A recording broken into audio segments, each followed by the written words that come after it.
বিয়ের পরে আমার লাইফে অনেক অভ্যাস যুক্ত হয়েছে, সেটা বদ অভ্যাসও আবার সু অভ্যাসও। বদ অভ্যাস নিয়ে নয় পরে তোমাদের সঙ্গে আলোচনা করব, আজকে একটা সু অভ্যাসের কথা বলি। ভালো অভ্যাসের মধ্যে একটা হলো ফল খাওয়া, সে যে কোনো সিজনাল ফ্রুট হতে পারে।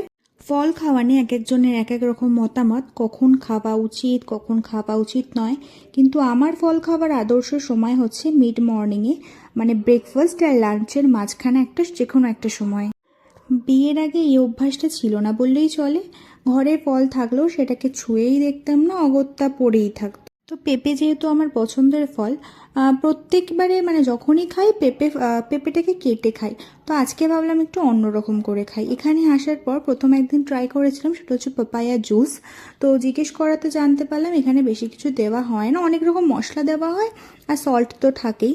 তো বেশি এটাকে মশলাদার না করে, আনহেলদি না করে, আমি এটার মধ্যে একটু জল মিশিয়েছিলাম, একটু বিট লবণ আর একটু চাট মশলা, বাস। এটা এত ভালো, আর বলেইছি পেঁপেটা স্কিনের জন্য খুব ভালো, খুব ভালো। আর আমার তো খুব ভালো লাগে পেঁপে, তোমরাও কিন্তু ট্রাই করো বাড়িতে।